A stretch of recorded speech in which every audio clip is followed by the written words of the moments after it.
When the Beatles broke up in 1970, it was a huge shock in music history.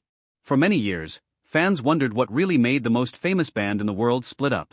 Most people pointed fingers at Yoko Ono. For years, everyone said she was the bad guy who caused problems between John Lennon and the other band members. But now, Paul McCartney is 82 years old and he's finally telling everyone what many people already thought: it wasn't just Yoko's fault. Back in the 1960s, when the Beatles were super popular, John, Paul, George, and Ringo seemed perfect together.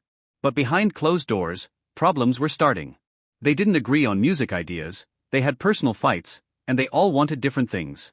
This slowly started to break the band apart.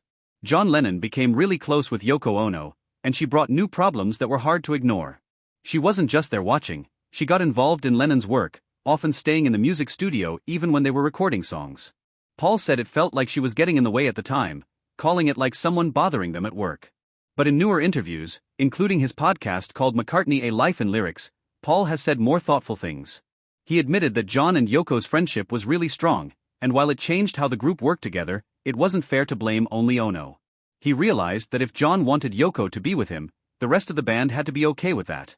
For years, McCartney didn't talk about the real reason the band broke up, even letting newspapers say he was the one who left first.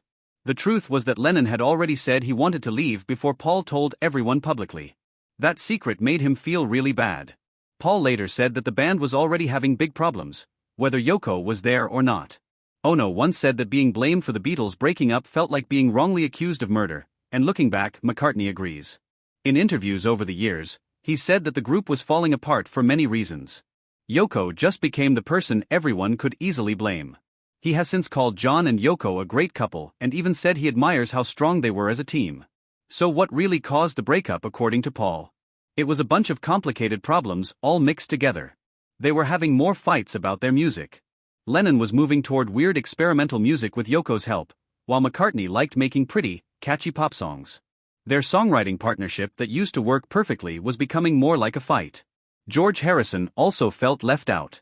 His songwriting had gotten much better, creating great songs like Here Comes the Sun and Something, but he often felt pushed aside in the sessions that Lennon and McCartney controlled. At one point, Harrison even walked out of the studio because he was frustrated and felt unappreciated. Then came money problems. After their longtime manager Brian Epstein died in 1967, the band lost the person who kept them together.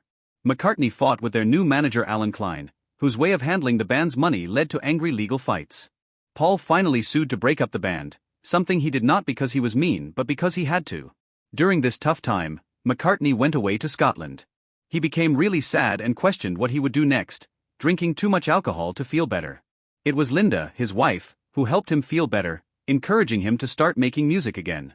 That painful time helped him start his next chapter, his solo career and forming the band Wings. Even with success after the Beatles, the shadow of the band was always there. McCartney has often thought back to those years, trying to make peace with what happened. Over time, he's come to see the breakup not as someone betraying them but as a natural change. Four strong personalities, each going in different directions, it was going to happen eventually. The end of the Beatles wasn't about one person. It was about growing up, changing, and dealing with being famous. The pressure was huge. They stopped doing concerts, spent endless hours in the studio, and the happiness that used to fuel their creativity began to disappear. In the end, Paul McCartney's thoughts give us answers. The Beatles split was going to happen anyway, and Yoko Ono wasn't the villain everyone made her out to be. Instead, it was a perfect storm of personal and work problems that brought an amazing chapter in music to an end.